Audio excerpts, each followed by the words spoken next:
new psychological study from the National Institute of Mental Health. Just this morning, along with his longtime Circle psychiatrist. of depression is growing wider, broader. 15% of women suffer from this disorder. Affecting over 20 million Americans. Changes that have occurred in the brain. Abnormalities in the neurotransmitters. Who's got a problem? They've got a drug. 6 million American kids take prescribed medication. Psychiatric care. But what if the criminal is mentally ill? The punishment, a form of aversion therapy. Ken appears on the show, but I want to... OCD. Oppositional defiant disorder. Schools criticized for overfishing.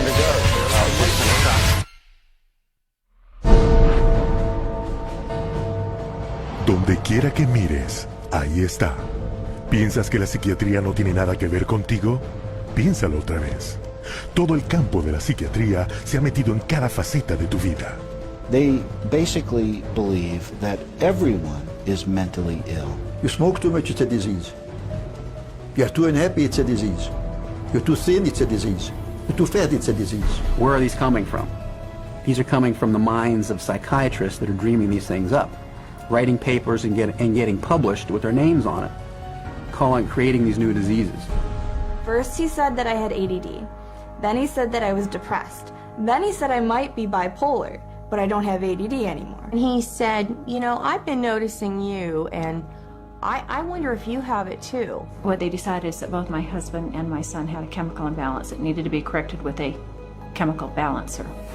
There is not one shred of credible evidence that any respectable scientist would consider valid, demonstrating that anything that psychiatrists call mental illness are brain diseases or biochemical imbalances. It's all fraud. There's no reliability of diagnosis, and there is no science. It's just pseudoscience. It's pretend science. This is one of the most open secrets in all of America in the psychiatric field, that nothing is being done that's legitimate, and they're billing for it.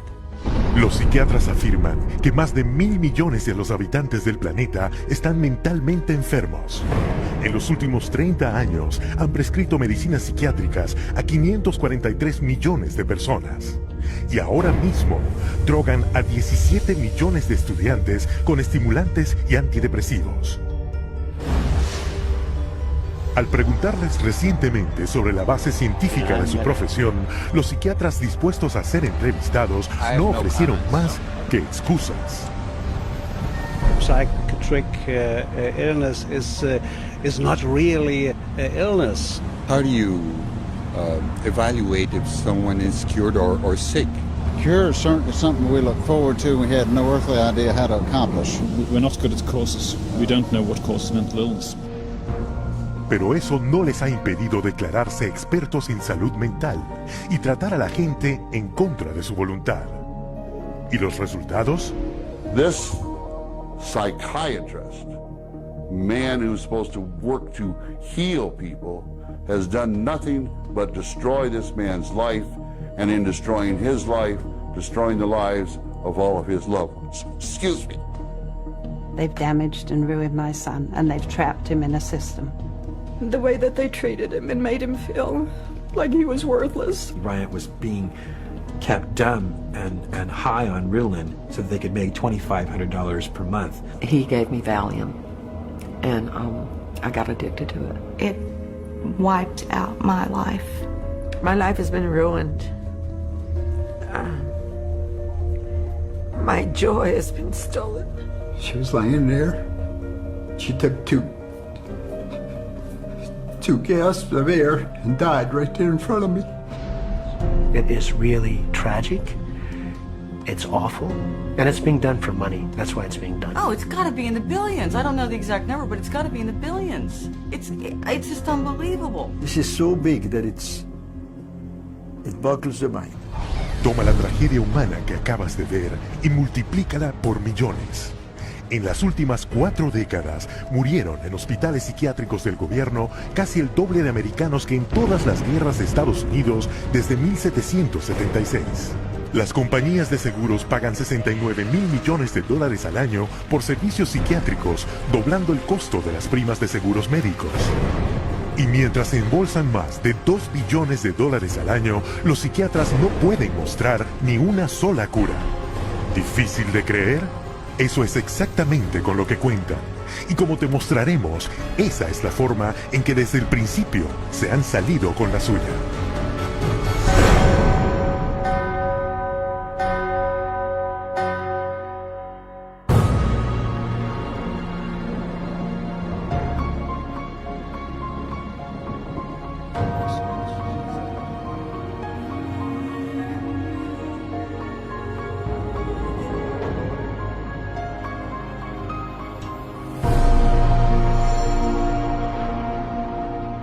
The roots of psychiatry have to do with control, power, and alienation from certain groups of people who were uncomfortable to be around. They were locked up in these places to get them out of the way. The history of psychiatry, I think, really is related to institutions.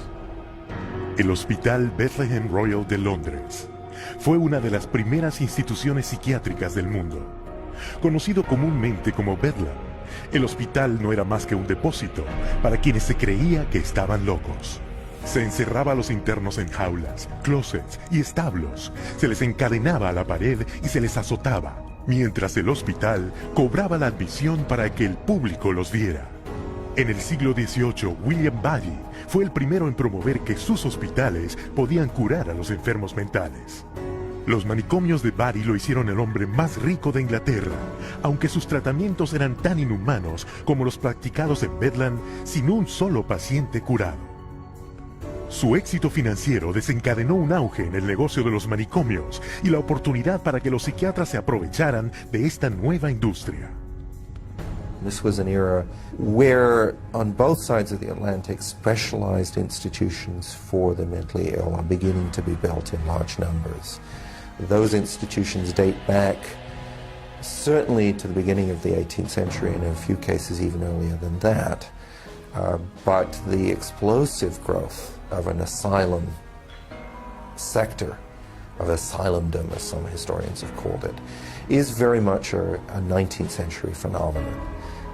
It's that period when the state is persuaded to invest tax dollars in building these places. Pero mientras los que dirigían los hospitales se hacían ricos, a los psiquiatras, sin embargo, les faltaba credibilidad para aumentar al máximo sus ingresos. In order to justify their profession, they needed to come up with these biological solutions, or they didn't have any profession. The only way for them to solve that was to attempt to start believing that these people that were suffering from emotional disorders was from a biological basis. Whatever was done to make this person more manageable would be simply called a treatment. And the sad reality is that many of these so-called treatments were, in essence, torture. The near-drowning devices that were developed in this period, for example, must have been appallingly frightening. For example, one device involved putting the patient into a coffin, closing the lid, and dumping it into a bath of water, and then opening it up and trying to revive the patient. There were a range of these things, and the mortality rate was very, very high. Entonces, los psiquiatras buscaron dar crédito a su ejercicio disfrazándolo con el lenguaje de la medicina. El darle una nueva imagen al tratamiento se llegó a conocer como modelo médico. Somebody who's really hyper and manic, if you're wrapped up in a cold sheet and dunked into some water, you're going to quit acting manic because that's a punishing treatment. But as soon as the symptoms started to go away, they started to believe that somehow by wrapping them up and dunking them in cold water, it was draining the toxics out of their body. So they built the medical model around that. Llevando más allá la teoría biológica de la enfermedad mental, un americano, Benjamin Rush, propuso la idea de que la locura la causaba demasiada sangre en la cabeza. La cura, quitar la sangre por cualquier medio. Inmovilización, agua helada, sangrado, incluso el terror. Y con eso se creó un nuevo modelo médico. Benjamin Rush was probably the most famous American physician of the Revolutionary era. Rush was known as the master bleeder. He bled his patients for madness. He also invented something called the tranquilizer. It's a chair that looks a little bit like an electric chair. The patient was confined in this apparatus, sometimes with cold water applied to his or her head, for some hours at a time, and Rush announces in a letter that he's invented this new contraption and dubbed it the tranquilizer. Los procedimientos a menudo letales de Rush se detallaron en su manual de 1812, que siguió siendo la fuente autorizada de la psiquiatría durante 70 años. Era tan venerado que en 1965 a Rush lo consagraron como el padre de la psiquiatría americana en el sello de la Asociación Psiquiátrica Americana. A fines del siglo XIX, los crecientes fracasos de la psiquiatría en curar la locura amenazaban sus ganancias financieras, obligándolos a inventar nuevos modelos médicos. The cures promised when it was delivered. So by the 1860s and 70s, a growing mood of pessimism was covering Europe and North America, that effectively the new institutions were ever growing in size but not growing in their effectiveness. El siglo XX trajo más modelos médicos. El psiquiatra americano Henry Cotton mutilaba a sus pacientes quitándoles partes del cuerpo y declaró que este era un gran avance para tratar enfermedades mentales. The earliest target was the teeth and then the tonsils and the sinuses. But when patients didn't get better, the enthusiasts for this treatment then started to move down the body and to say, well, obviously patients have swallowed bacteria in their saliva, so stomachs need to go, spleens need to go, colons need to go. Al aumentar la indignación del público por la tortura y mutilación de pacientes, los psiquiatras inventaron nuevos métodos, cada uno aclamado como cura milagrosa. Pero cada uno no resultó ser más eficaz ni menos brutal que el anterior. This is a history of psychiatry, more or less, to damage the patient. I mean, this is a version of the original model, which was to chain them like animals. If you're doing it to somebody because you insist that they have to change, and you're going to do that by turning the screws, you might say, whether it's with medication, restraint, whatever, that's torture. And a huge part of what psychiatry has done really comes down to torture. Al avanzar el siglo XX, la psiquiatría continuó buscando legitimidad al transformarse en disciplina médica. Pero solo lograron crear formas más eficientes para infligir tortura mental y física, y la muerte. Un legado que ha continuado hasta la psiquiatría moderna, con su modelo médico más redituable hasta hoy, la drogadicción masiva de millones de personas. Pero para lograrlo, los psiquiatras primero tenían que destrozar una de las creencias más preciadas de la humanidad, decretando que la gente no era lo que pensaba que era.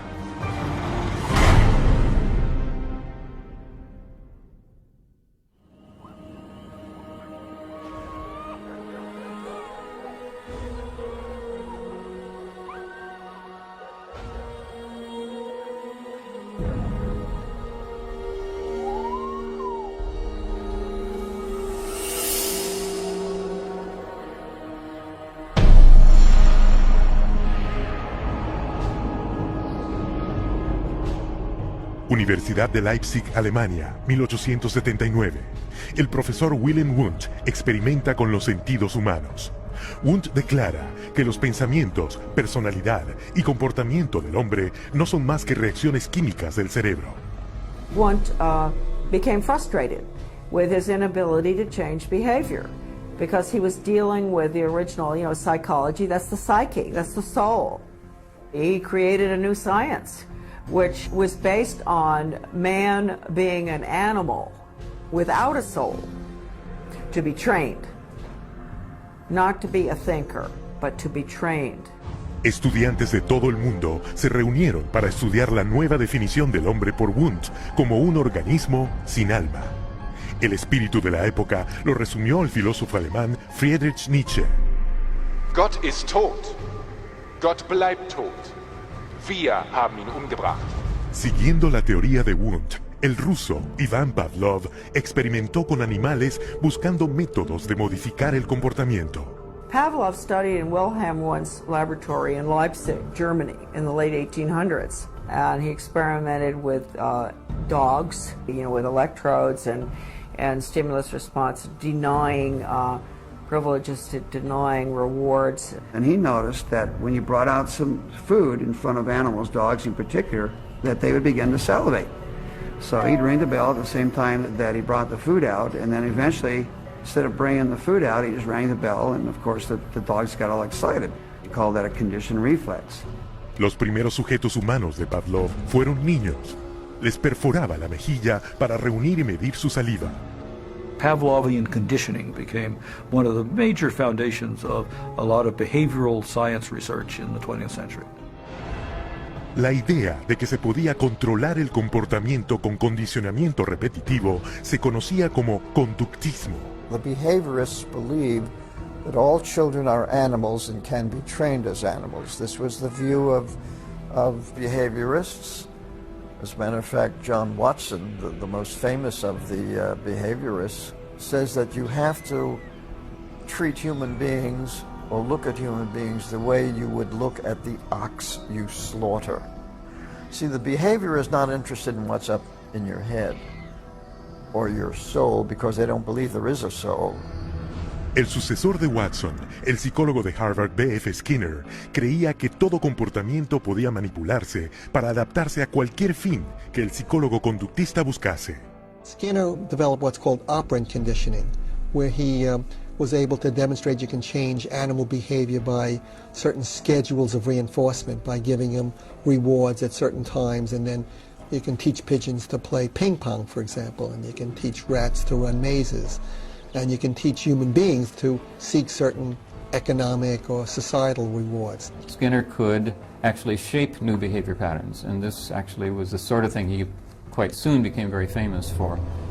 Quizás su experimento más famoso era la caja de Skinner.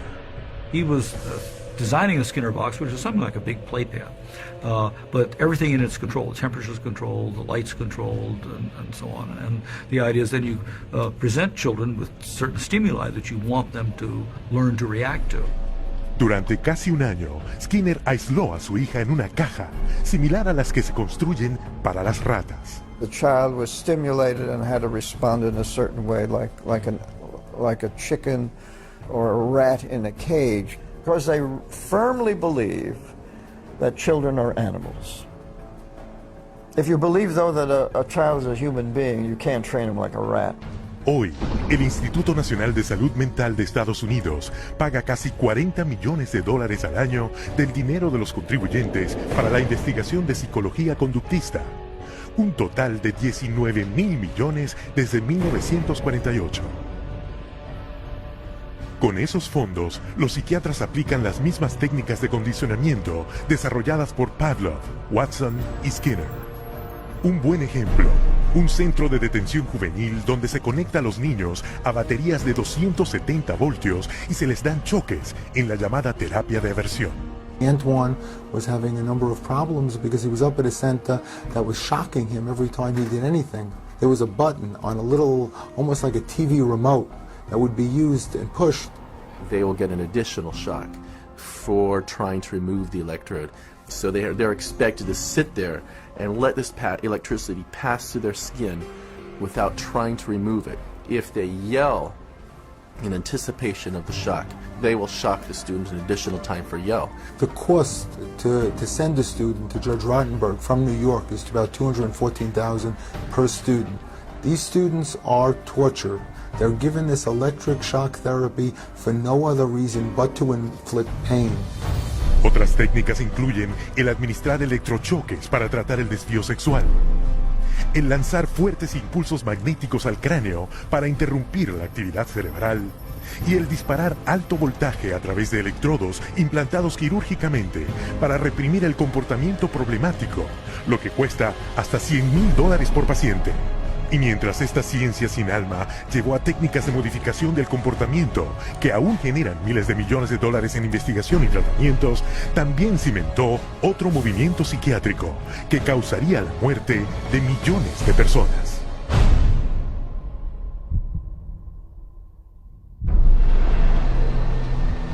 January 1945. As World War II comes to a close, the full horror of Hitler's final solution is exposed, with grotesque killing factories unparalleled in human history. Mass graves filled with corpses of men, women, and children, murdered by starvation, bullets, and poison gas. What could drive men to commit such atrocities against their fellow human beings?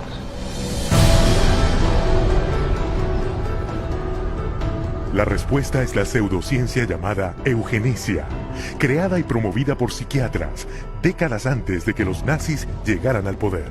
The eugenics movement got started in 1883 with Francis Galton, and he felt that human beings should take evolution in their own hands, and that the most talented individuals, the most healthy individuals, the most attractive individuals should have more offspring. There was great concern that people that they considered had poor genes were reproducing faster than the people they considered had good genes. They felt that a medical solution might be the proper one. This is what led to the sterilization movement. It resulted in sterilization of mentally ill people, sterilization of retarded people, sterilization of people we don't like politically and sociologically. So the problem is not with genetics. The problem is a pretend phony genetics used to justify inhumane social policies. Aunque nunca se ha probado que sea más que una teoría, a principios del siglo XX, la eugenesia se había extendido a casi 30 países, de Inglaterra a Brasil, México, Suecia, Rusia y en particular Estados Unidos, donde la esterilización forzada se practicaba ampliamente. Eugenics movement in Germany was somewhat different than the eugenics movement in the United States in that there were many more physicians and psychiatrists.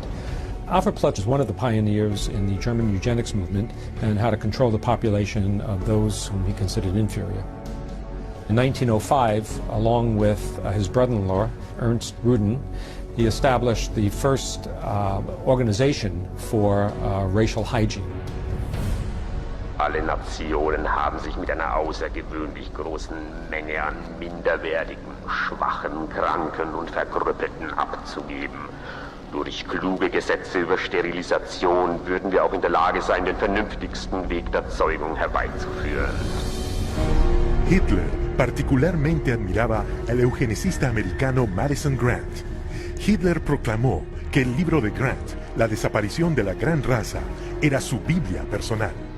En su libro Mi lucha, Hitler aclamó la eugenesia como la ciencia que reconstruiría Alemania. Körperlich oder geistig gesund ist, dem ist es nicht erlaubt, seine Krankheit an seine Kinder weiterzugeben. Das Recht auf persönliche Freiheit wird durch seine Pflicht, die Rasse zu beschützen, eingeschränkt. The German eugenicists welcomed the Nazi advent to power because the Nazi program could fund the very programs that they had in mind. The Nazis gave them political support, financial support, and conversely, the psychiatrists gave the Nazis a medical justification for their genocidal policies. Something like 40% of German psychiatrists had joined the SS by 1933. They weren't forced into the SS. They just joined it naturally because the beliefs were very, very similar. Rudin and his work led directly to the decision to move from sterilization to murder. Su plan era sencillo. Primero, convencer al público que los débiles mentales querían escapar de la carga de su existencia, pero no podían expresarlo, y que matarlos era un acto piadoso. Luego, extender la definición de inferior para incluir a los testigos de Jehová, judíos, gitanos, homosexuales, todos indignos de vivir. Los psiquiatras produjeron películas de propaganda, conocidas como películas de matanza nazi, proyectadas en los 5.300 cines de Alemania. Geisteskrankheit ist als ein Erbübel eine der größten Gefahren für die Volksgesundheit. Irrtum ist, dass sich solche Kranken glücklich fühlen und am Leben hängen. Sie haben überhaupt kein Daseinsbewusstsein. Wer von ihr befallen wird, dem ist die schwerste Last des Schicksals auferlegt. Ein Dasein ohne Leben. It first started with passive violence, which is starvation, It then intensified to lethal injections, and finally it developed into systematic gassing and cremation. Su sede se estableció en Berlín, con el infame nombre en código de T4. T4 program was named after Tiergarten 4, which essentially resulted over a period of time in the murder of about 70,000 people who were deemed mentally retarded, emotionally distraught, or physically handicapped by the Germans. They were called life unworthy of living. El asesinato se probó en hospitales psiquiátricos de Alemania y luego llegó a los campos de concentración, con los psiquiatras alemanes más importantes como verdugos. Paul Nishi, el director de T4, declaró: Das Aussortieren in den Konzentrationslagern lief etwa genauso ab wie in den Nervenheilanstalten. Und mit selbigen Erfassungsbögen. 6 million Jews died in concentration camps and as a result of Nazi extermination policies. Rudin congratulated Hitler for making his, that is Rudin's, 30-year dream come true. Después de la rendición nazi, se realizó un Tribunal Internacional de Justicia para enjuiciar a la psiquiatría por sus crímenes de guerra. Pero los psiquiatras americanos, temiendo un golpe permanente al futuro de la psiquiatría, intervinieron, echándole la culpa a unos cuantos psiquiatras alemanes. There were some doctors who were prosecuted, but very few. Ernst Rudin returned to Switzerland at the end of the war. He did not serve any prison time. One of the strangest things of all about the legacy of Nazi science is that some of the nastiest psychiatric eugenicists at the end of the war went back to work either in Germany or sometimes in the United States. Lo que empezó como un plan psiquiátrico para eliminar a la indeseable humanidad, ahora se ha esparcido por el mundo civilizado y fue responsable del asesinato de 11 millones de personas. Los psiquiatras, nunca llevados ante la justicia, como verás, continúan promoviendo la eugenesia en todo el mundo. Y hoy vemos los resultados en el racismo, la miseria humana y el conflicto social sin fin.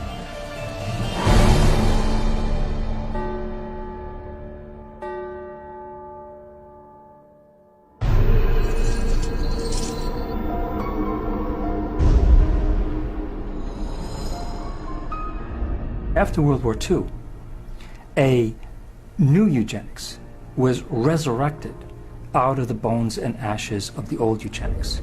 The eugenics movement has been at the forefront to establish a new scientific racism that justifies oppression and exploitation and racism. De hecho, el racismo es inseparable de las raíces de la psiquiatría. The entire history of psychiatry, beginning with scientific conclusions that were made in the 1830s, was an effort to prove the intellectual inferiority of African Americans. Benjamin Rush is the father of modern psychiatry, and he is the one that gave us the term nigritude. He said that all blacks have inherited this disease, and this particular disease, it caused them to be inferior. In addition to that, it was the reason why it was very important that blacks remain segregated and separate from whites so that whites did not inherit this disease. Afirmando que la negritud era una forma de lepra, Rush justificó la segregación como una necesidad médica, y eso se volvió un argumento para continuar la esclavitud. The fact that you have brutalized a whole group of people had nothing to do with that. It had everything to do with some genetic link, and that basically you were just a diseased person. So when a slave master wanted to get rid of a recalcitrant slave, they could just say, oh, well, they're suffering from this disease. Drapetomania, that is the name of the mental disorder that was contrived by Samuel Cartwright, who said that blacks have a mental disorder if they had a desire to run away from slavery. Running away became such a common problem that psychiatrists attempted to give that a disease. He says, but that's a cure for that. And the question was, well, what's the cure for that? Frequent whippings, frequent whippings. You'd be surprised how that disease clears up when the lash is put in place of their excuses. Después que se abolió la esclavitud, el racismo psiquiátrico no solo persistió, se intensificó. la revista americana de psiquiatría oficialmente declaró que como los negros eran descendientes de salvajes y caníbales, no estaban listos para una civilización superior, mientras su pseudociencia de la eugenesia aumentó sus actividades racistas. There is a clear and long and intimate connection between the eugenics movement and the Ku Klux Klan. Harry Laughlin, who was the Carnegie Institution's director of the Eugenics Record Office, had a close relationship to the Ku Klux Klan through the publication of a book called White America, which was written by a major Klan leader. So Laughlin wrote a glowing review of the book in the Eugenics News. And at the same time, you have the Ku Klux Klan using eugenics to justify their racist goals. Pero el racismo psiquiátrico no era exclusivo de Estados Unidos. Algunos de los peores abusos del siglo XX ocurrieron en Sudáfrica, donde el gobierno adoptó las mismas teorías y prácticas racistas utilizadas por Hitler. Esto no fue coincidencia. El primer ministro había estudiado eugenesia como estudiante de psicología en la naciente Alemania nazi de los años 20. Dr. Hendrik Verwoerd is regarded as the architect of apartheid. He saw South Africa as a divided state with whites, blacks and brown people living in totally separate areas, with black people having no rights whatsoever. Con el apartheid implementado, los psiquiatras establecieron hospitales mentales por todo el país, que de hecho no eran más que campos de esclavos. These places operated under a private company by the name of Smith Mitchell and Company. They were saving money through the cheap accommodation for psychiatric patients while making massive fortune out of money that Parliament had appropriated for medication. So it was a corrupt system. Cuando finalmente se sacó a la luz esta operación, se descubrió que 67,000 presos habían perecido, mientras al mismo tiempo los psiquiatras habían cobrado $117 millones en fondos del gobierno sudafricano. La Organización Mundial de la Salud publicó un informe declarando que la psiquiatría cultivaba el racismo y que el apartheid tenía paralelos en la posesión y trata de esclavos. En 1971, en Estados Unidos, el psiquiatra Louis Jolly West, continuando el legado de racismo de la psiquiatría, ideó un experimento secreto de terapia de aversión llamado Centro de Violencia. Su plan, financiado por el gobierno, era implantar electrodos en el cerebro de hombres afroamericanos e hispanos para darles choques si mostraban cualquier comportamiento violento.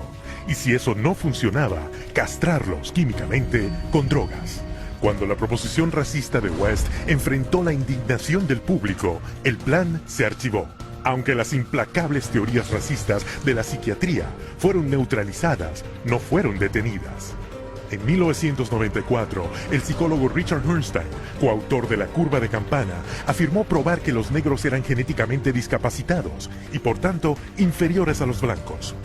The bell curve really argues a very old eugenics idea. It argues that people are born with different kinds of intellectual abilities, that these are inborn pretty much at birth.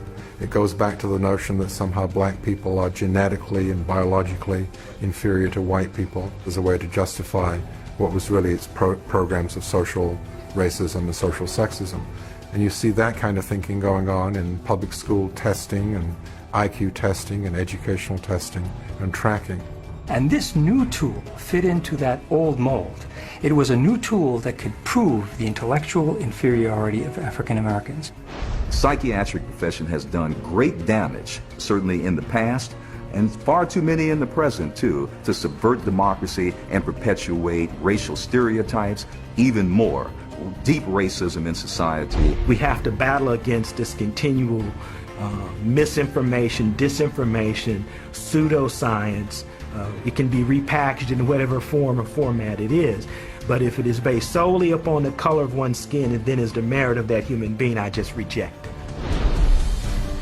Y hoy, la llama del odio continúa ardiendo, alimentada por mentiras pseudocientíficas. Este es el legado de la psiquiatría, como justificación para el racismo y pretexto para la represión política.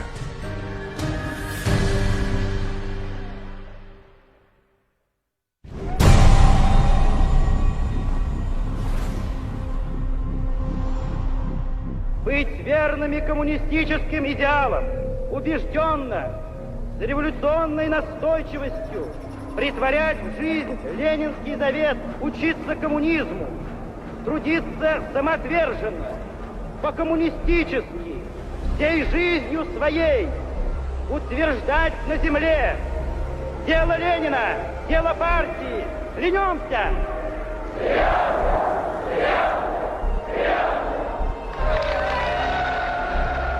El régimen soviético exigía absoluta lealtad. A quienes no acataban la disciplina del partido se les consideraba disidentes y les llamaban enemigos del Estado. Con un solo susurro a la policía secreta, desaparecían en uno de los hospitales psiquiátricos especiales. A pesar del riesgo, los llamados disidentes pusieron en acción sus ideas de libertad. Я вел жизнь тайную, конспиративную. Никто не знал, что я это делаю. У меня была маленькая подпольная типография.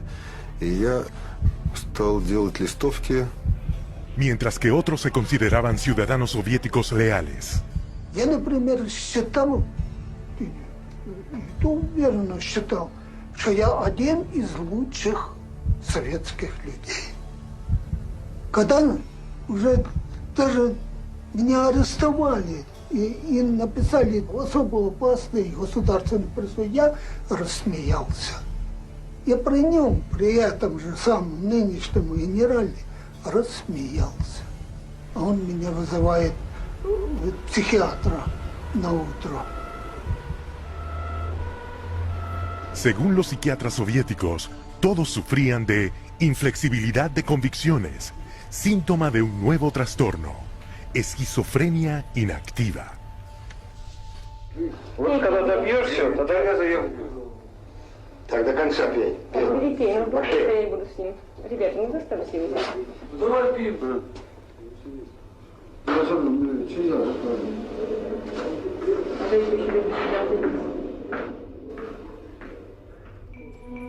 Igual que sus homólogos en otros países, los psiquiatras soviéticos prescribían poderosas drogas para curar a sus pacientes. Они никогда их с удовольствием не принимали. И находят пути их не принимать. Мы обязаны просмотреть прием лекарств, чтобы больные лекарства дошли до больного.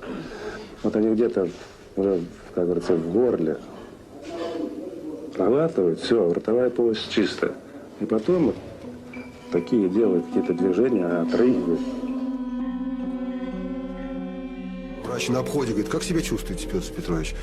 Я говорю, послушайте, вот, там, когда 5 кубиков галоперидола, туда, например, слюна до полу. Там перекошенность вся, значит, одни мышцы растягиваются, другие сокращаются. Совершенно ужасные позы, лицо все ужасное. На душе страшно просто. Я человека, вот самое главное, описать это состояние невозможно. Санитары совершенно безнаказанно могли избивать. По любому поводу. Или вообще без повода. Вот, например, санитар открывает дверь. Если тут ты оказался, например, в проеме двери. И вот этого достаточно было, чтобы, скажем, получить удар. Если больной, скажем, оказывал сопротивление при избиении, то его могли привязать, и привязывали, и избивали, и продолжали избивать уже привязанного. Проходит, допустим, год-два, там выписывают убийц, выписывают насильников. Михаил, ты бы лучше убил бы кого-нибудь, мне бы легче было тебя отсюда вытолкнуть. Это было, вот, растало такое чувство безысходности. De 1967 a 1987, el gobierno soviético arrestó a más de 2 millones de personas, a las que por razones políticas se les diagnosticó mentalmente enfermas y se les obligó a recibir tratamiento psiquiátrico. Aún hoy, la psiquiatría sigue siendo la herramienta de coacción que eligen gobiernos de todo el mundo. What we've learned is that in Gitmo or Guantanamo Bay, that we had teams of healthcare professionals called the biscuit teams, behavioral scientists, psychologists, working with the military to advise them on how far you could push a prisoner. There are abuses that have been documented around the world. We have healthcare professionals who have committed potentially acts of treason within their medical ethics. And there's nobody supervising that. There's nobody making them stand accountable to their medical ethics. Pero los psiquiatras nunca han reservado la tortura física y mental exclusivamente para los presos políticos. A lo largo de la historia le han dado una nueva imagen y han hecho que el público la acepte como terapia.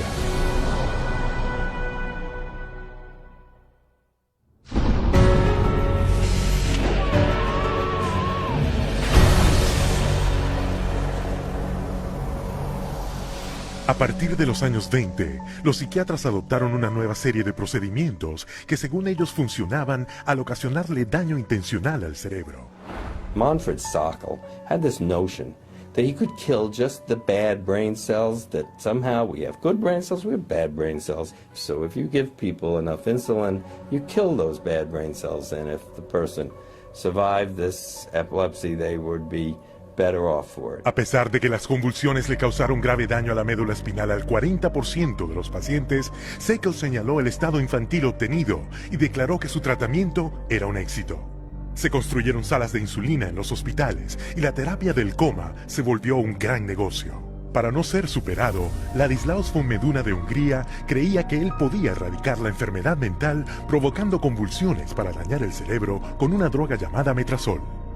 He noticed his epileptics had no mental health problems, and his mental health patients, his psychiatric patients, seemed to have no epilepsy, and so he thought doing one would obviate the other. The theory was that epilepsy and schizophrenia couldn't coexist in the same brain, and that if epilepsy was induced, that a seizure was caused, it would, quote, drive out the schizophrenia. There's no scientific basis for this whatsoever. El metrazol era rápido y lucrativo. En una mañana, un solo psiquiatra podía químicamente poner a 50 pacientes en un estado dócil y manejable. Para 1939, el metrazol era tan popular entre los psiquiatras y su personal que se usaba en el 70% de los hospitales de Estados Unidos y en casi todos los demás países del mundo. El éxito financiero de la insulina y del metrazol motivó el desarrollo de un método aún más lucrativo para provocar convulsiones que dañaran al cerebro. How is electric shock therapy done? We use these electrodes. We place them on the patient's head like this. And then by means of this machine, we pass a controlled electric current through the brain, just for a fraction of a second. The patient doesn't feel it. La historia detrás de esta cura milagrosa comenzó en un matadero romano. In Italy, in 1938, two Italian psychiatrists decided to observe that before slaughtering pigs, in order to make the pigs more docile, they would apply electrodes to their temples that were hooked up to wall current, and that this stunned the pigs, but it didn't kill them, and they could then slaughter them. Well, this gave them the encouragement to try inducing convulsions with electricity.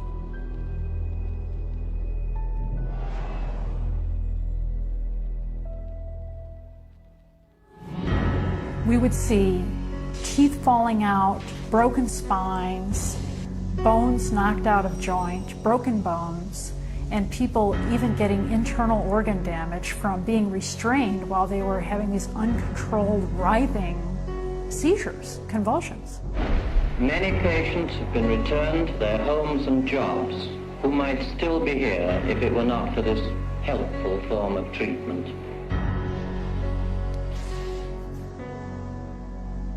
Después de vender exitosamente el daño cerebral como una cura, los psiquiatras buscaron maneras más precisas para atacar al cerebro. Esto se inició en 1848, cuando una explosión lanzó una barra de acero directamente a través de la cabeza de Phineas Gage, ferrocarrilero de Vermont. Aunque Gage sobrevivió, su personalidad se alteró drásticamente. 70 años después, el neurólogo portugués Egas Moniz intentaría obtener un resultado similar, taladrando el cráneo de un paciente y metiendo chorros de alcohol puro en el cerebro, matando el tejido de los lóbulos frontales. Moniz llamó a este nuevo procedimiento lobotomía. El doctor Walter J. Freeman llegaría a ser el practicante de lobotomías más infame.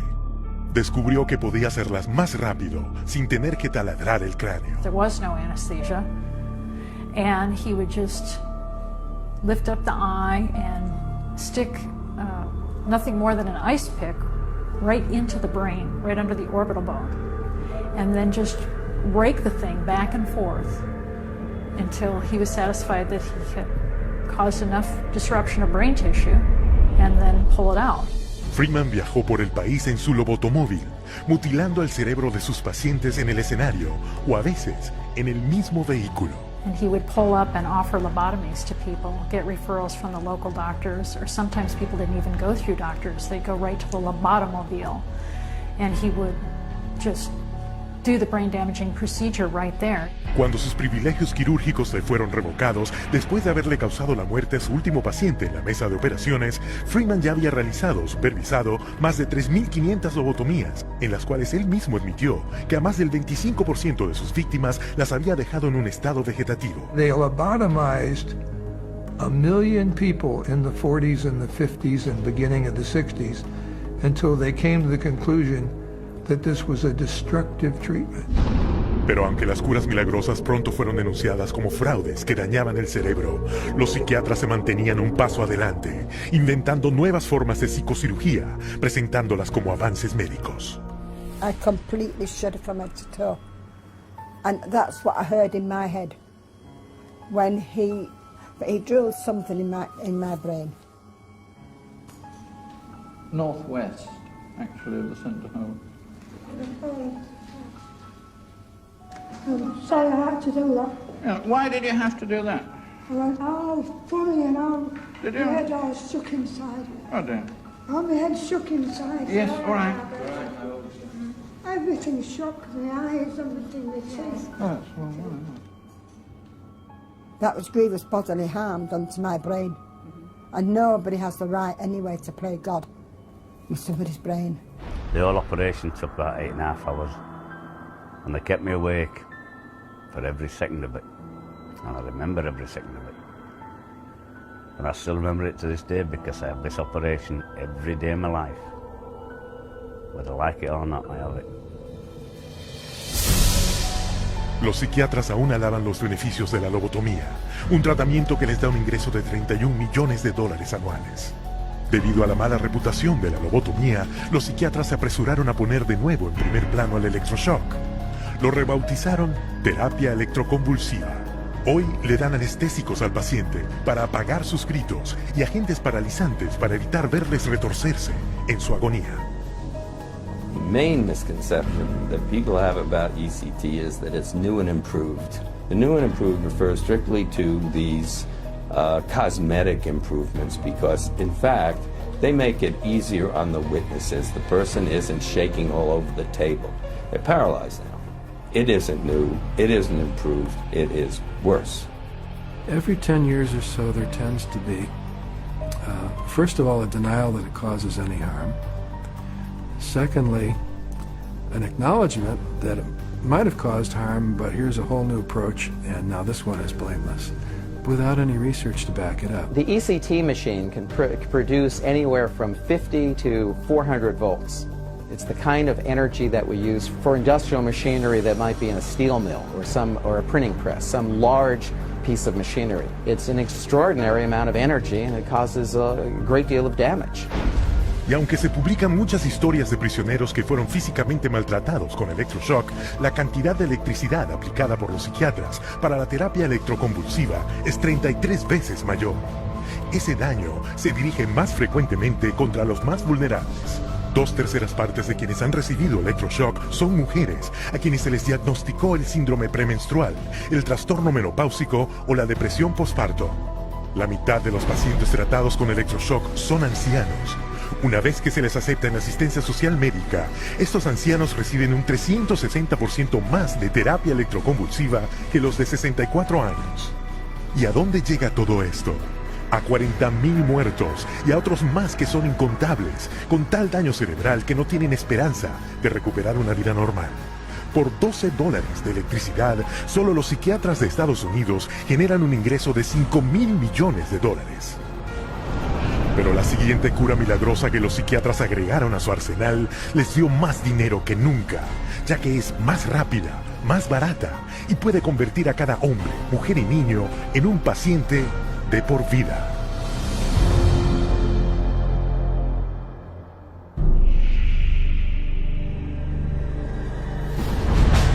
A principios de los 50, los psiquiatras descubrieron su siguiente cura milagrosa.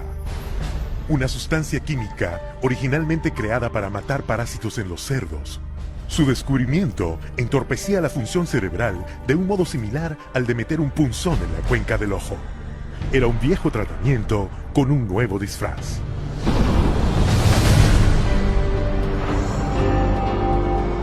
With the advent of these new tranquilizing drugs, it seems not too much to say that we're on the verge of an entirely new era in the treatment of mental illness.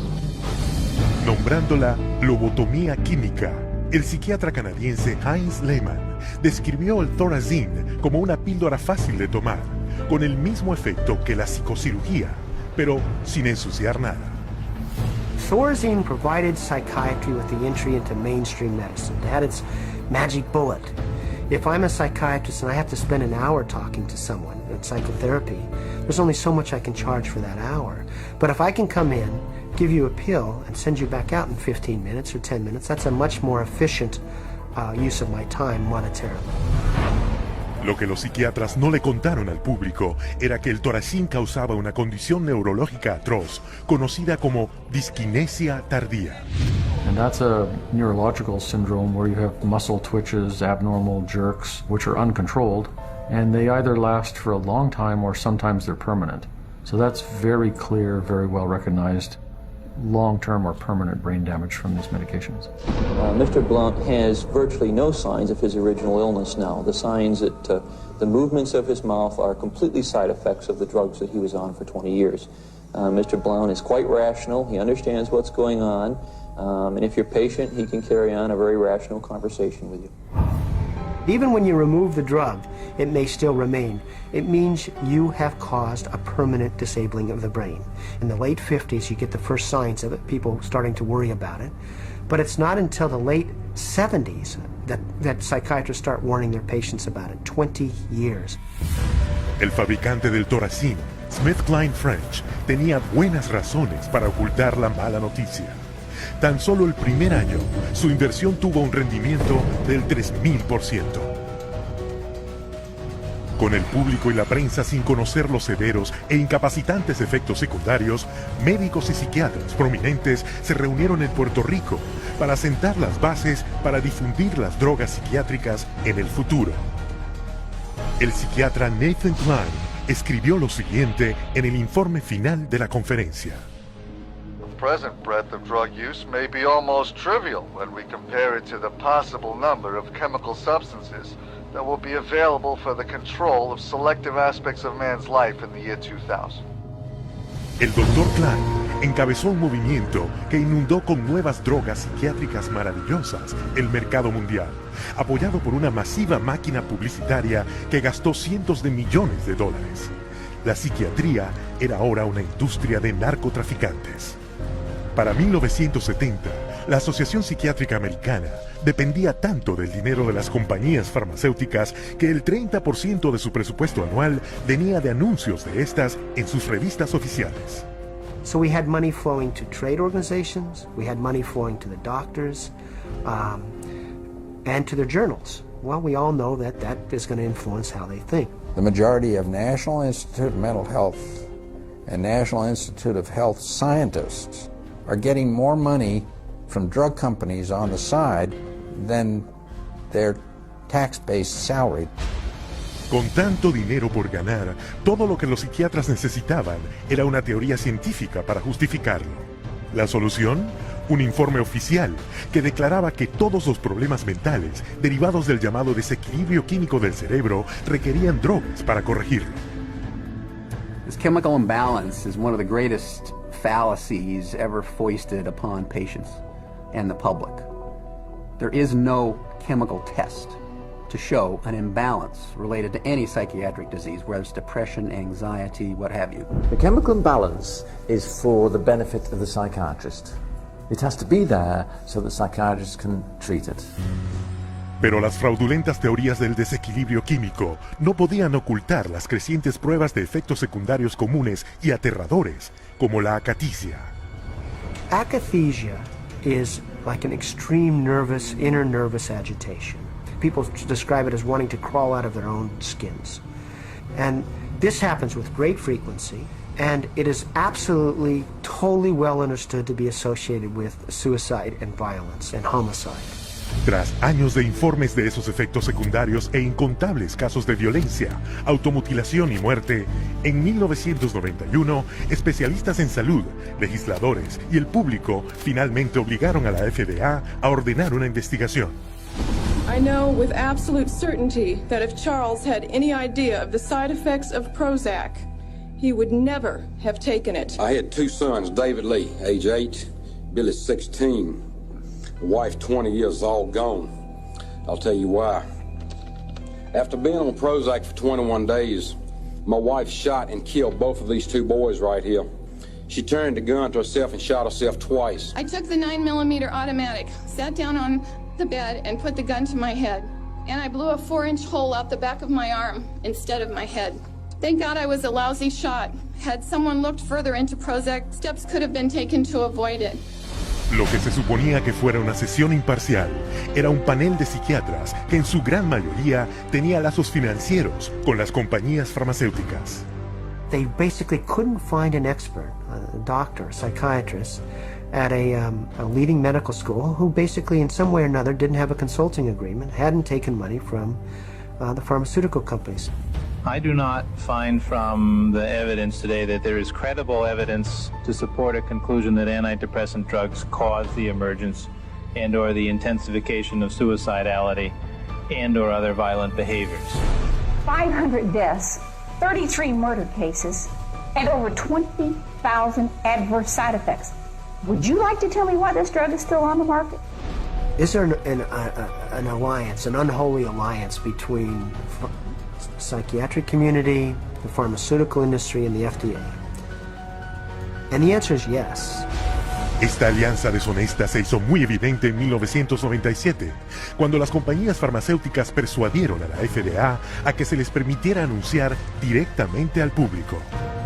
Con los psiquiatras proporcionando aprobación médica, en solo 3 años, la venta de drogas psiquiátricas se disparó casi 2 veces y media. Cuando el número de víctimas de la violencia y el suicidio subió hasta las nubes, la indignación del público obligó a la FDA a publicar etiquetas con advertencias sobre los antidepresivos. Pero para entonces ya habían pasado 13 años, se habían hecho miles de millones de dólares y los psiquiatras comercializaban sus nuevas drogas milagrosas. Más del 8% de la población mundial ha tomado drogas psiquiátricas basadas en ciencia falsa y respaldadas por gente comprada que regulan las drogas. Sus dañinos medicamentos logran utilidades brutas de casi 27.000 millones de dólares al año. Y mientras los psiquiatras encontraban una forma de diagnosticar y drogar a cada habitante del planeta, en otro frente continuaban su asalto contra nuestras libertades más personales.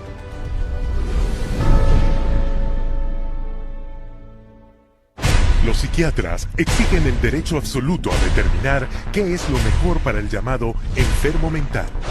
Después de todo, el enfermo mental está loco y no es capaz de evaluar su propio tratamiento.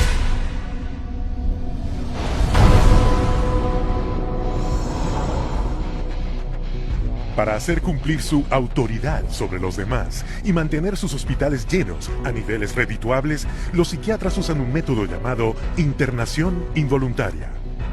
When you go to a real doctor, say a family doctor or a cardiologist, a patient always has the right to refuse treatment. So there is no such thing as involuntary treatment when it comes to clinical medicine as practiced by real doctors. Psychiatrists, of course, believe that people can be treated against their will. En 1956, el psiquiatra Winford Overholser presentó un plan al Congreso en el que tenía la intención de llevar la internación involuntaria a un nuevo nivel. El plan era comprar 400.000 hectáreas de páramos en Alaska, construir un inmenso hospital mental y cambiar las leyes de internación para que se pudiera enviar a cualquiera con una simple indicación de un psiquiatra. El proyecto de ley pasó rápidamente por la Cámara de Representantes, pero cuando el público se enteró del plan, se enfureció, refiriéndose a él como Siberia, Estados Unidos. El Senado canceló el proyecto de ley. Pero aunque el fin del proyecto de ley Siberia detuvo sus planes a gran escala, la internación involuntaria seguía siendo el método más eficaz y lucrativo para llenar los hospitales psiquiátricos. Again, the person has committed no crime and has no trial and is sent directly to a mental hospital, which is really a prison. How many people go to an insane asylum and say, please lock me up? Doctors don't lock up anybody.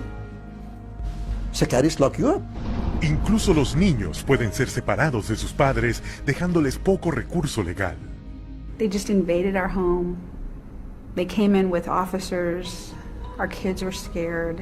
You know, they come in with a piece of paper and say, you're giving us your kids. And it's like, you know, how can they just come in and do that? She said, you could be arrested for medical neglect.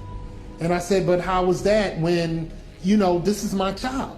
And I see that he doesn't need that much medication. Why would you threaten me with something like that?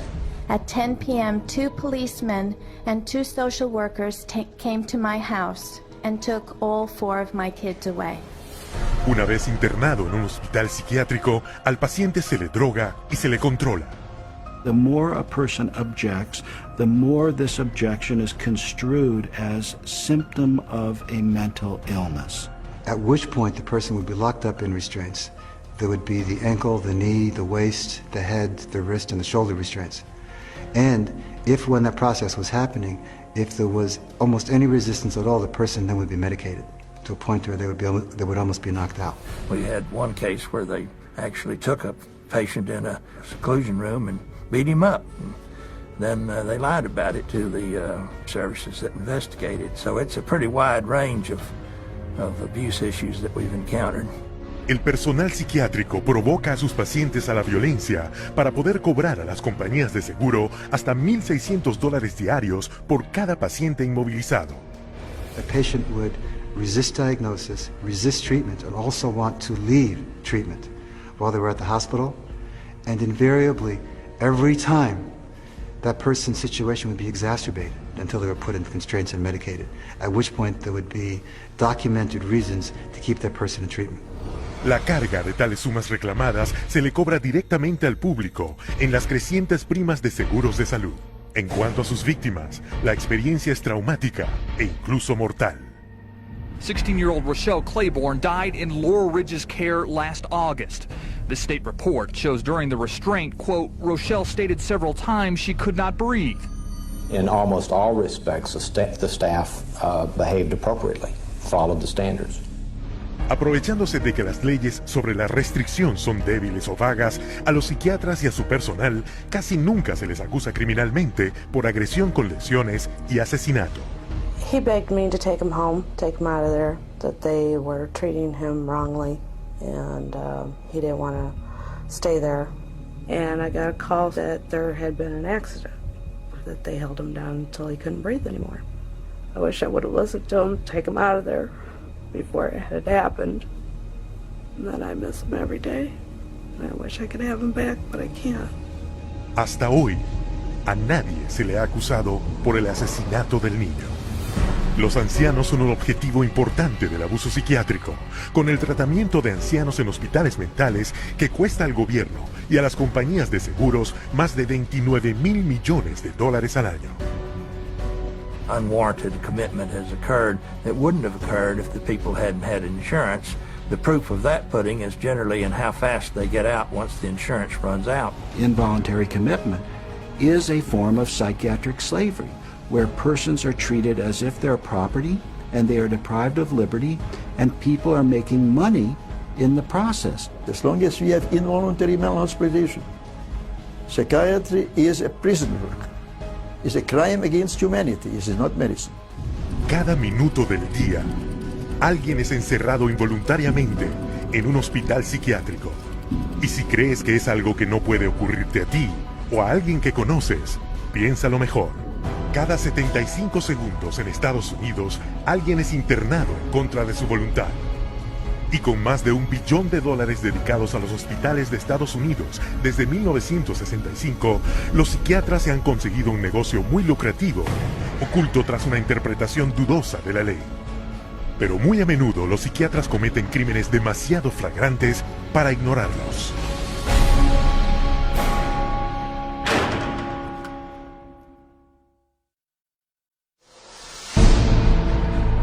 The FBI has raided the headquarters of one of the nation's largest operators of psychiatric hospitals. Hundreds complained of overbilling, misdiagnosed conditions, and insurance fraud. Investigators say they found more than 5,000 similar cases in all 50 states. Psychiatrists clearly are getting rich. Psychiatrists traded drugs for sex, filed false insurance claims, and exploited patients sexually. We have uncovered some of the most elaborate, aggressive, creative, deceptive, immoral, and illegal schemes being used to fill empty hospital beds with insured and paying patients.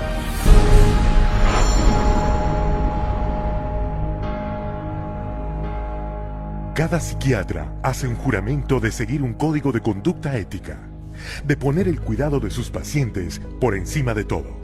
Pero de todas las disciplinas médicas, la psiquiatría tiene el peor récord de fraude y abuso. Psychiatry is almost a license to print money. If a doctor were clever enough, and many of them are, there's no reason that they couldn't make at least $500,000 a year fraudulently and get away with it in psychiatry. I don't purport to have deposed every psychiatrist in Las Vegas. I can tell you for a fact I haven't. Maybe I've deposed half, and by and large they were a dishonest, deceitful, lying bunch of people. Tan frecuentes son sus prácticas engañosas y criminales, las cuales facturan, que los investigadores de seguros tienen una frase de jerga para ello: el hola de California y el apretón de manos de $100.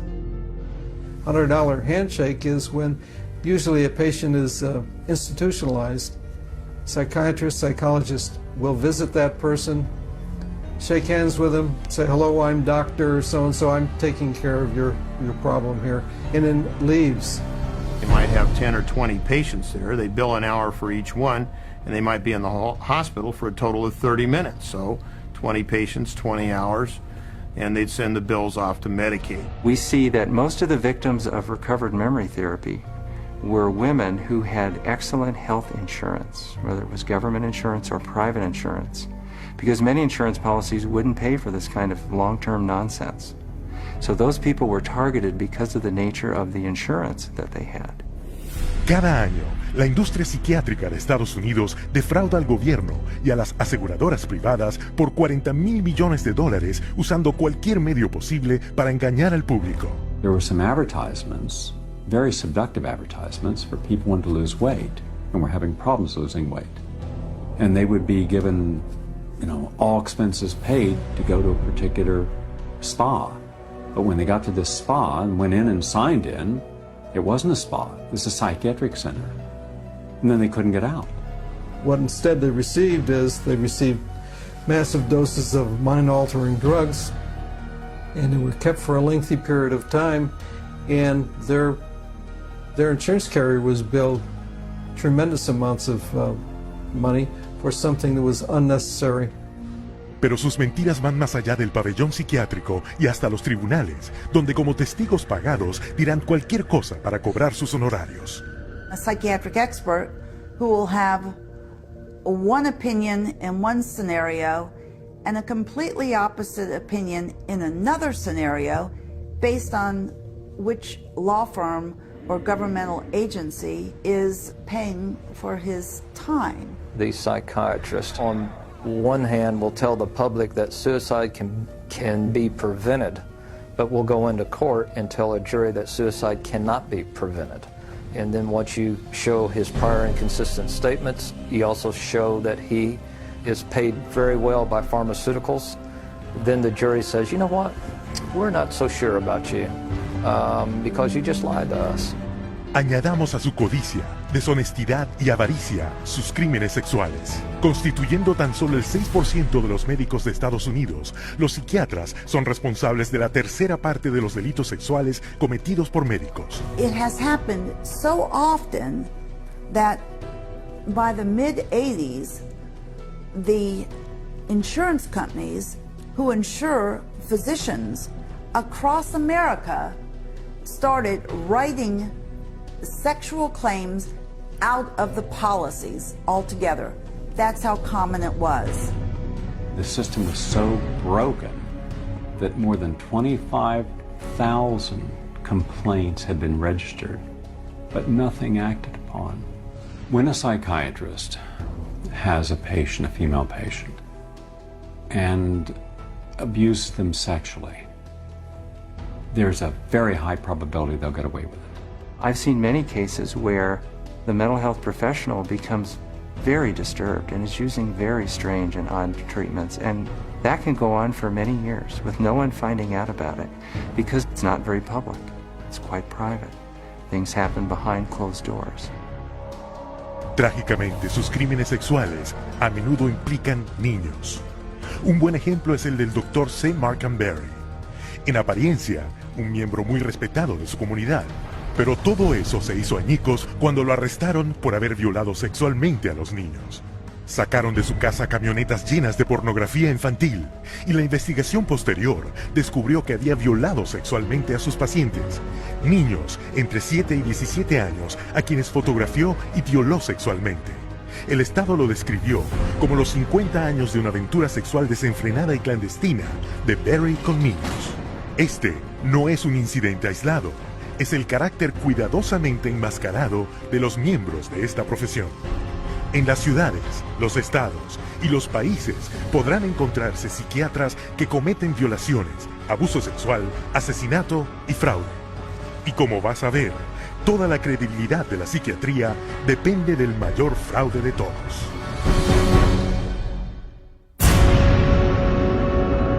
I was diagnosed with a chemical imbalance, manic depression. They diagnosed me with having ADD. He told me I had conduct disorder, ADHD, mild depression, Major depression. manic depressive, Borderline personality disorder. Compulsive disorder. Anxiety, depression, and schizophrenia. ADHD. Sleep disorder. Identity problem disorder. There's no such thing as mental disorder. A mental disorder is whatever someone says it is, and if the person saying this is a mental disorder has enough power and influence, then people believe, oh, that's a mental disorder. Pero no se puede tener poder o influencia sin credibilidad. Así que la psiquiatría fabrica la suya. It's based on a grab bag of checklists for disorders that are published in a book called the DSM, which is the Diagnostic and Statistical Manual. There are no statistics in this book, by the way. That just makes it sound more scientific. They create this cluster of disease, and they get together and they vote. Is this a disease? All in favor, say aye. It's marketed as a scientifically based document. Now, the American Psychiatric Association, which publishes the DSM, do a lot of work to create an aura of scientific precision around the DSM, but it's not scientifically based. Desde la primera edición del DSM, el número de trastornos mentales que se incluyó por votación en el Manual de Diagnóstico de la Psiquiatría ha llegado a 374. Y con cada nuevo trastorno, los psiquiatras crean otra forma de defraudar al público. If you have 27 ways to bill in the DSM, that's 27 ways to bill. If you have 300, that's 300 ways to bill. So you can pretty much find anyone walking on the street that could fit into a DSM somehow. When you build insurance companies, you can't say the word. You've got to say a number. And they have numbers for the most ridiculous things. You know, like arguing with your mother or peeing in the bed. Adolescent rebellion disorder is an official psychiatric diagnosis. Arithmetic learning disorder is an official psychiatric diagnosis. General anxiety disorder is a recent diagnosis. For each one, there is a 5-digit code with a decimal point. Now, the implication of that is if I have illness 403.16, that's different in some important and scientifically proven way from someone who has 403.17. And nothing could be further from the truth. Aunque parezca increíble, mientras presentan el DSM al mundo como un hecho científico, los psiquiatras admiten libremente su absoluta falta de base científica. We have no diagnostic reliable markers for almost any illness there is in the DSM. What we're testing for in psychiatry, it's hard to say because there's nothing specifically. But as far as a test that's clinically useful, basically we're not there yet.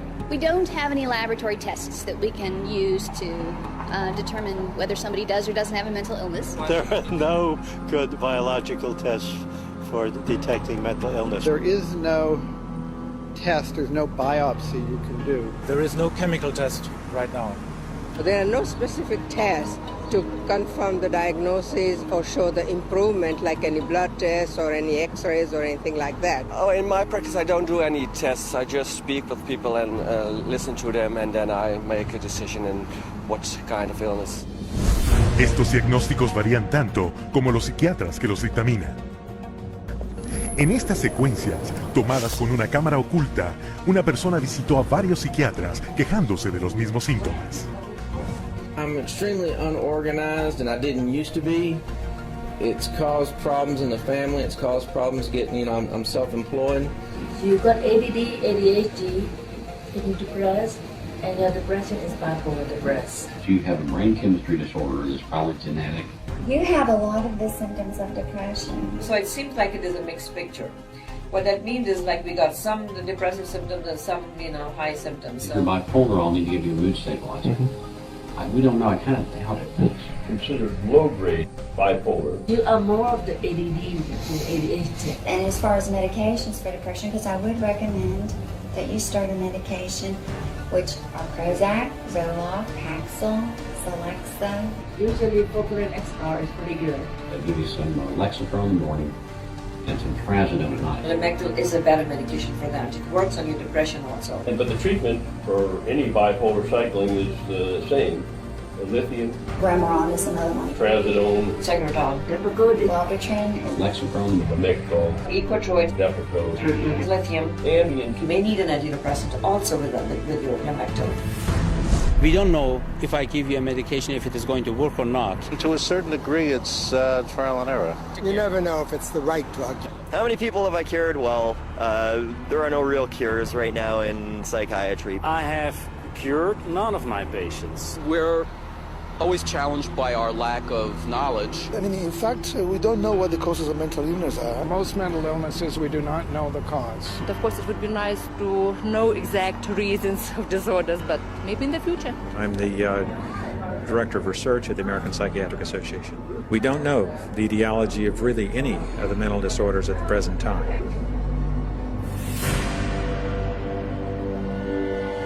DSM-5 is coming out. It's grown to 10 times its original size, and it labels everybody. I could find 5 diagnoses that would fit you or anybody else.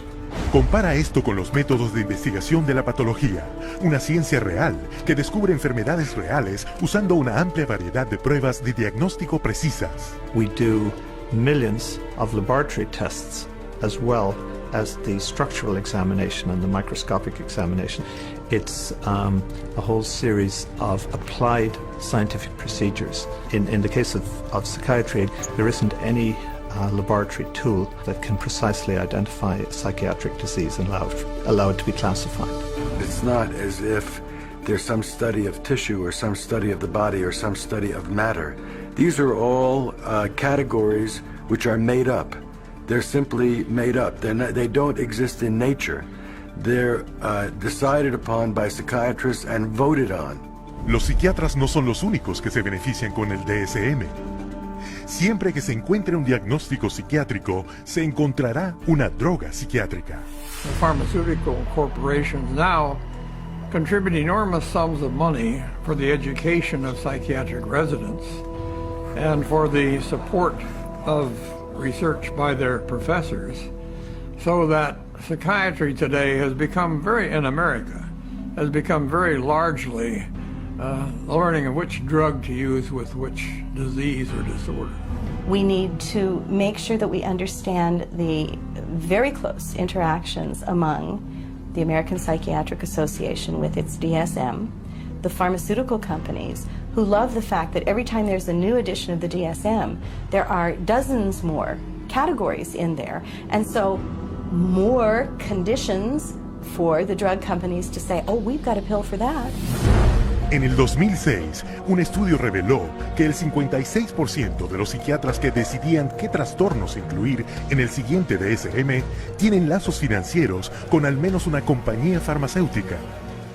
Hoy vemos las consecuencias, un aluvión de drogas, cada una dirigida a un trastorno inventado que está apoyado por un diagnóstico arbitrario en el DSM.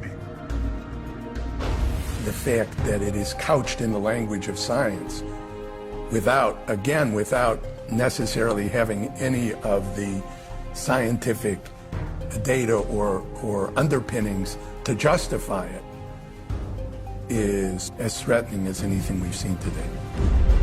Y el último y más caro ardid para engañar al público al imitar a la medicina legítima: escanear al cerebro. We can scan all the brains we want to. The fact that we see changes in different people's brains, changes in functioning, doesn't mean that we've discovered anything that has its origin in the brain. It just means that we're seeing changes, but it doesn't mean that there's something wrong with the brain. Psiquiatras y psicólogos usan el DSM para etiquetar a 450 millones de personas en el mundo como enfermos mentales. Un total igual a la población de Francia, Italia, Alemania, Canadá, Australia, el Reino Unido y Rusia combinadas. Mientras la venta de drogas psiquiátricas superó los 27 mil millones de dólares al año, los fondos de los gobiernos del mundo para esos pacientes le dan beneficios brutos a la psiquiatría de 440 mil millones de dólares al año. Y una gran parte de ello proviene del diagnóstico y de las drogas que se recetan a los más confiados y vulnerables.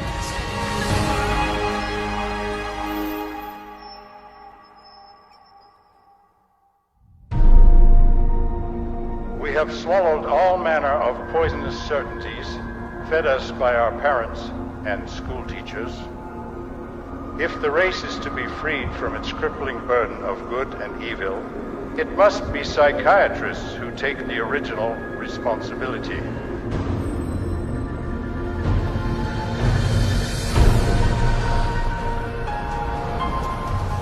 La declaración de Brock Chisholm ejemplifica la arremetida psiquiátrica directa contra nuestro sistema escolar.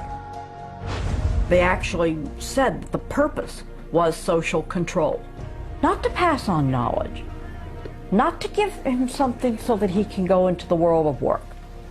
En 1950, psiquiatras y psicólogos de todo el mundo se reunieron en la Casa Blanca para proponer una reorientación total del sistema público escolar.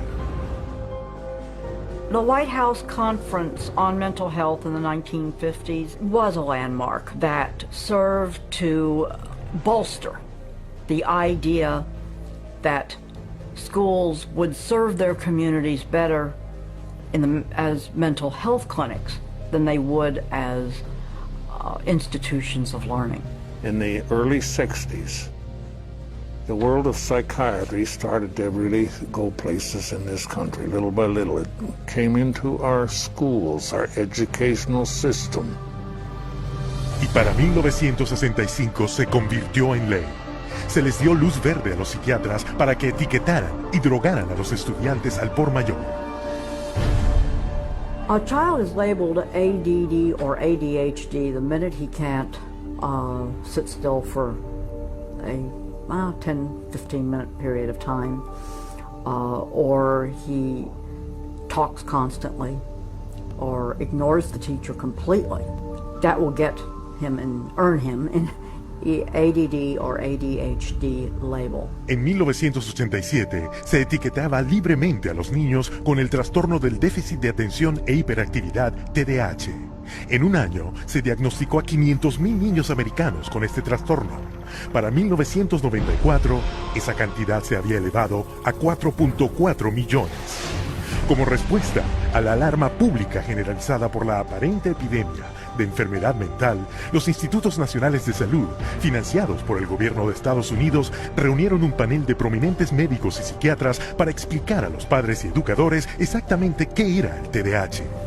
I would like any member of the panel to describe a typical ADHD in terms of symptomatology. Mark, would you like to? Since you see them in your practice. I think the panel has been frank, and the difficulties here are immense in terms of these. It is hard. It's very hard to know how to answer this question. They cannot, even when.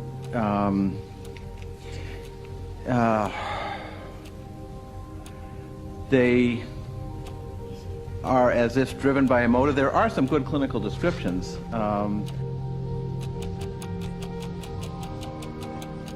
And I think, I think part of the problem is the profession keeps changing the diagnosis. At this time, we do not have a diagnostic test for ADHD. Therefore, the validity of the disorder continues to be a problem. Pero esta escandalosa admisión no detuvo a los psiquiatras de las escuelas. 2 años después, el número de estudiantes americanos diagnosticados con el TDAH se elevó a 6 millones. Hoy, a 20 millones de niños en el mundo se les ha etiquetado con algún tipo de trastorno de aprendizaje, un diagnóstico a menudo hecho en cuestión de minutos.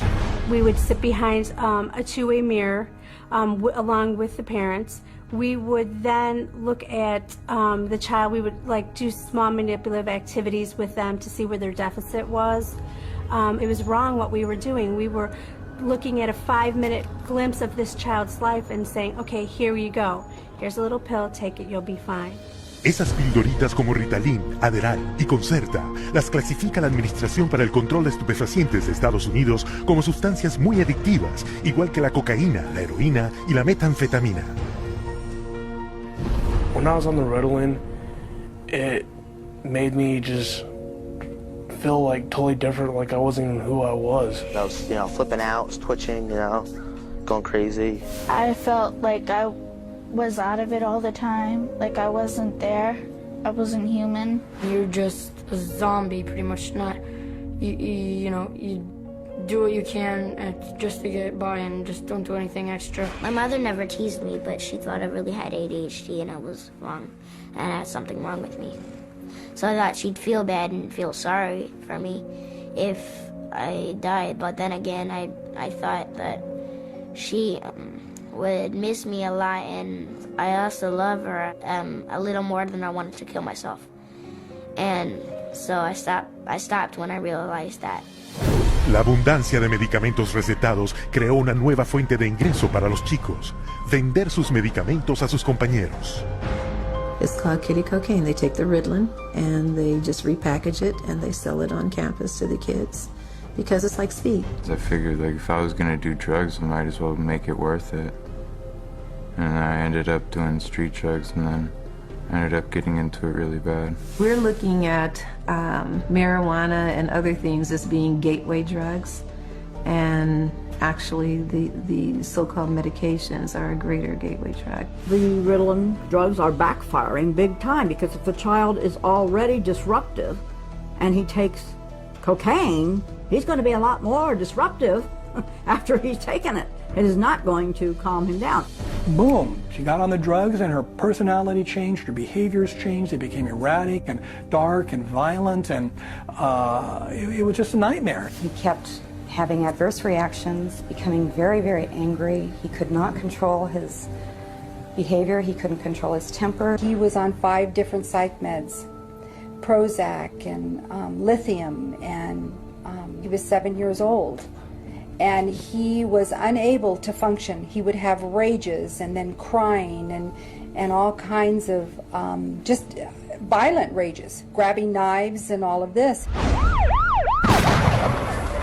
The list includes 15-year-old Kip Kinkle withdrawing from Prozac when he shot 22 classmates, killing 2 after murdering his mother and stepfather at his home in Springfield, Oregon. 18-year-old Jason Hoffman on Effexor and Celexa when he opened fire at his California high school, wounding 5. 15-year-old Sean Cooper on a mix of antidepressants when he shot students in Idaho. And 17-year-old Eric Harris on Luvox when he and partner Dylan Klebold killed 12 classmates and a teacher in the bloodiest school massacre yet, Columbine. Y todo esto eclipsa la mismísima razón de que los niños acudan a la escuela en primer lugar, para recibir una educación. Desde 1970, Estados Unidos ha caído del 9º al 28º lugar en el mundo académico. Durante ese mismo periodo, el número de estudiantes americanos etiquetados con trastornos de aprendizaje se disparó y la venta de drogas para el TDAH se multiplicó 32 veces. Children don't ask for psychiatric drugs. Children don't ask to be diagnosed. They don't want to be called crazy.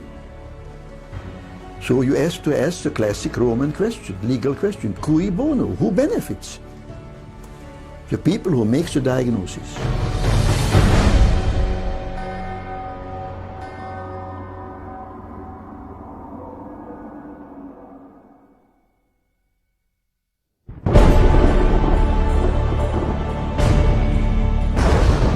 Psychiatry should actually go into government, that politicians should listen to psychiatrists. Psychiatrists should be in every parliament and should direct and monitor political activities.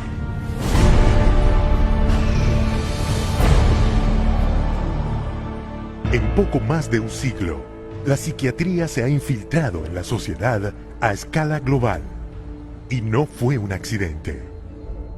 People aren't aware that in 1940, a prominent British psychiatrist, Colonel J.R. Rees, addressed the National Council on Mental Hygiene and set the agenda for psychiatry for the next 60 years. Since then, psychiatrists have been given authority in nearly every sector of our society, with tragic results. We must aim to make it permeate every educational activity in our national life. Public life, politics, and industry should all of them be within our sphere of influence. We have made a useful attack upon a number of professions. The 2 easiest of them, naturally, are the teaching profession and the church. The most difficult are law and medicine. El colega de Rees, el psiquiatra G. Brock Chisholm, cofundador de la Federación Mundial de Salud Mental, más tarde detalló los planes de la psiquiatría. To achieve world government, it is necessary to remove from the minds of men their individualism, loyalty to family traditions, national patriotism, and religious dogmas. Para implementar su plan maestro, los psiquiatras americanos convencieron al Congreso de Estados Unidos que la enfermedad mental era una amenaza nacional que solo ellos, con un enorme aumento de fondos, podrían resolver. Y así comenzaron los enormes gastos del gobierno de Estados Unidos para la investigación psiquiátrica, que ha escalado de $1 millón al año en 1946 a $1.4 mil millones hoy, un incremento de más de 139,000%. Al esparcirse la influencia psiquiátrica en Estados Unidos, también se esparcía en todo el mundo. Detrás de cada crisis mundial se encontrará la mano de la psiquiatría. Por ejemplo, el psiquiatra serbio Jovan Raskovic, quien exigió la limpieza étnica de croatas y musulmanes debido a su firme creencia en su inferioridad racial. El resultado fue Bosnia en la década de 1990, donde el colega de Raskovic, el psiquiatra Radovan Karadzic, y el primer ministro Slobodan Milosevic establecieron campos de concentración en los Balcanes, donde una vez más se torturó en masa, se violó y se asesinó a inocentes. Un psiquiatra militar explicó cómo se hizo. C'est très difficile tuer millions de personnes. C'est très difficile, techniquement difficile. Les Allemands étaient bons techniciens et ils ne pouvaient pas, ils pouvaient seulement 6 millions de Juifs exterminés. Ils massacrent, par exemple, 100 ou 200 de personnes, ou viole sans femme et sans jeune fille. Pour que les autres sont effrayés, échappent. Alors vous avez le terrain pur. Con el condicionamiento de Pavlov de un siglo de antigüedad, unido a las técnicas modernas de control mental, psiquiatras y psicólogos pueden convertir al hombre promedio, e incluso a los niños, en asesinos en masa. You could train them to use firearms indiscriminately. You could train them to shoot people with very little feeling or thought. You could train them to use abusive and brutalizing procedures in order to obtain information with no hesitancy, with no concern. Así es como se crean los terroristas. Después del 11 de septiembre, Osama Bin Laden fue calificado como el cerebro detrás de los ataques. Pero el experto reconocido y comandante de Al-Qaeda es Ayman al-Zawahiri. Educado en psicología y farmacología en la Universidad del Cairo y autor del manual de entrenamiento de Al-Qaeda sobre el uso de la psiquiatría coactiva. Y quien orquestó las explosiones terroristas en Madrid fue Abu Hafiza, otro agente de Al-Qaeda, que se basa en las mismas técnicas de manipulación mental. You can implant memories. Memories are potent sources of motivated behavior. If you implant enough memories of specific kinds, you can shape and change the nature of human thinking and feelings. And it was thought to be a kind of ultimate weapon because what greater weapon could there be than control of the human mind? You can control minds and you can move people around, particularly when you control their lives. It's easier to control their minds. When we look at psychiatry and psychology, social control is the primary agenda. Y esa agenda se está poniendo en vigor en el mundo, ahora mismo, con campañas de chequeo mental presentadas al público con nombres tan inocuos como chequeo de adolescentes. The national government is actually encouraging it and wanting to test every single kid in our public school system. All children are put under this kind of a test for psychiatric evaluation, a 10-minute test that tells them absolutely nothing. I predict that upwards of 90% of all the people screened will be diagnosed as having a psychiatric disorder, which means that we'll have an entire generation that will be a perfect profit center. El hombre detrás del programa de chequeo de adolescentes es el psiquiatra David Schaefer, asesor del Departamento de Defensa de Estados Unidos.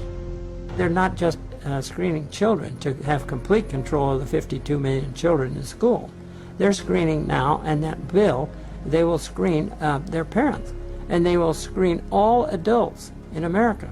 The idea of mass screening for mental illness in the American population, run by a government initiative, is one of the scariest ideas I ever heard of.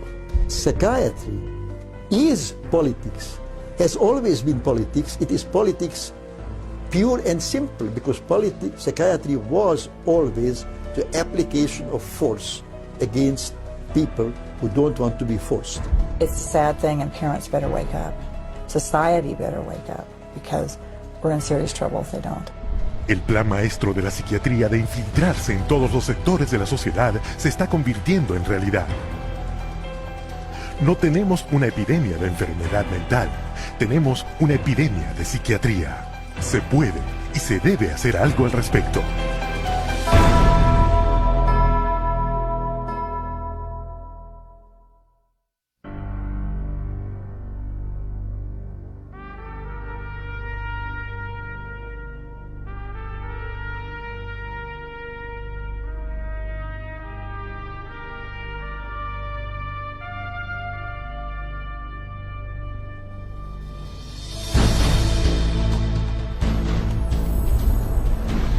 Fundada en 1969 por la Iglesia de Scientology, la Comisión de Ciudadanos por los Derechos Humanos investiga y expone violaciones psiquiátricas de los derechos humanos.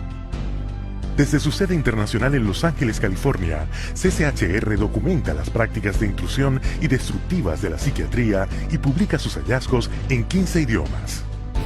Se han distribuido más de 8 millones de ejemplares a los profesionales del cuidado de la salud, funcionarios del gobierno, educadores y líderes empresariales por todo el mundo. En la sede también se presenta la exposición de renombre internacional titulada La psiquiatría, una industria de la muerte. Centrada en 14 documentales, esta exposición novedosa presenta la historia de la psiquiatría. Desde sus orígenes, donde al enfermo mental lo enjaulaban como un animal, hasta hoy en día, donde existe una drogadicción masiva de la sociedad como la cura para trastornos mentales inventados. Versiones itinerantes son llevadas a cientos de ciudades a través de 5 continentes, abriendo el camino para que cientos de miles descubran por sí mismos la tenebrosa verdad detrás de la psiquiatría. Lo que es hoy un movimiento global por los derechos humanos empezó hace 30 años con una lucha por la libertad de un individuo, Víctor Ghiori, internado por la fuerza en un hospital psiquiátrico en Pensilvania. He was interviewed by a psychiatrist who said, I can't understand a word this man is saying. He's incoherent. Obviously, a paranoid schizophrenic. Commit him, which they did. Now, he wasn't babbling incoherently. He was speaking Hungarian. We filed a lawsuit against the hospital. In the middle of the case, the doctor, who was the head of the hospital, stands up and he says, we want nothing more to do with Victor Ghiori. La liberación de Víctor Ghiori fue la primera de entre miles de casos de todo el mundo a los que CCHR ayudó. CCHR challenged involuntary commitment laws throughout the United States and internationally, and what we found was that people were being incarcerated without any legal rights. They had no right to an attorney. They could be drugged, shocked, lobotomized without their consent. Ejemplo, Australia 1977. CCHR expuso una práctica psiquiátrica llamada tratamiento de sueño profundo. Patients were being knocked unconscious with a cocktail of barbiturates and other psychiatric drugs, and they were being subjected to electroshock treatment daily, sometimes twice daily, without their knowledge. Deep sleep treatment had led to 48 deaths.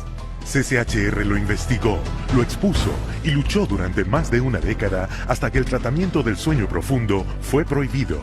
En Sudáfrica, CCHR expuso campos psiquiátricos en los cuales encerraban a los pacientes mentales tratándolos con crueldad para luego enviarlos a trabajar como esclavos. En Italia, CCHR trabajó con legisladores y medios de difusión llevando a cabo redadas en hospitales psiquiátricos cuyas condiciones eran brutales, y CCHR hizo que se cerrara.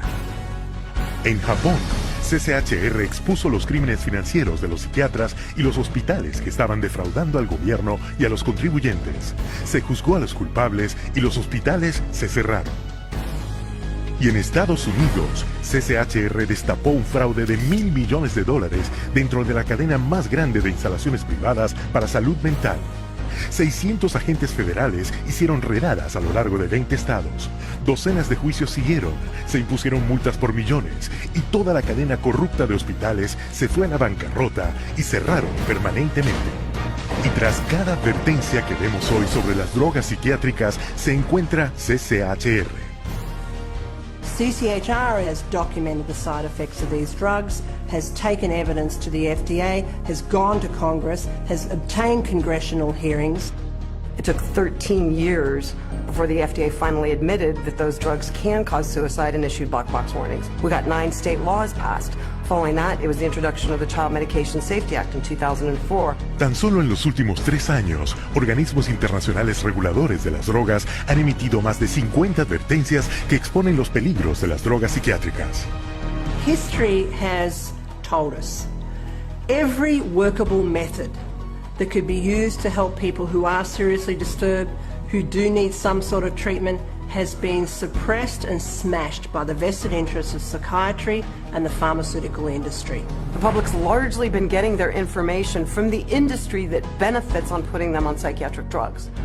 It's an advertising campaign. It's not science, it's marketing. CCHR is causing things to change by being champions for a growing number of well-intentioned people who are risking their professional careers to speak up against the abuses of psychiatry. Having that support from a group like this has made a tremendous difference in what I feel personally that I've been able to accomplish. So I think of CCHR as fellow soldiers. I'm unaware of any other organization that does the kind of work that CCHR does, particularly on the scope and the level that they do. CCHR has been very effective at moving the ball down the field. one at a time, one state at a time, one legislator at a time. CCHR has had the resources to be able to teach and have legislators become more aware of what the problem with the psychotropic drugs are. CCHR has researched the issue. When you need the facts, you go to CCHR. Hoy en día, CCHR tiene más de 300 filiales en docenas de países por todo el mundo. Donde sea y cuando sea que los psiquiatras infringen los derechos humanos, CCHR lleva su mensaje a las calles. Desde Estados Unidos hasta Japón y desde Canadá al Reino Unido, miembros prominentes de CCHR encabezan marchas para asegurar la protección y la libertad del abuso psiquiátrico para todos. It's essential that CCHR does their job and gets the support to do their job, because the extent to which they do, the whole vehicle that's out of control about psychiatry gets to be contained and gets to be eliminated. It scares me to think if this doesn't happen. I've seen up close what it's like, and it scares the daylights out of me. You have 100,000 people electroshocked every year. You have 17 million children worldwide taking mind-altering drugs. You have people being involuntarily committed every 75 seconds, and it's all under the guise of mental health. The only way that you are going to get humane treatment into the mental health system is to take psychiatry and the vested interests out of the picture. And only then will you see people truly obtaining mental health. You have two choices. Either you pretend you knew nothing about it, or you do something about it. With knowledge comes responsibility. That's why we're here. That's why people are joining forces with CCHR. Miles de personas de todas las clases sociales y religiones ya se han unido.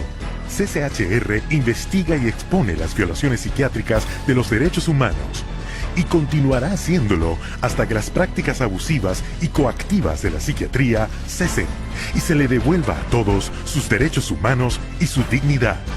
Se necesita tu ayuda. Únete a nosotros en la lucha.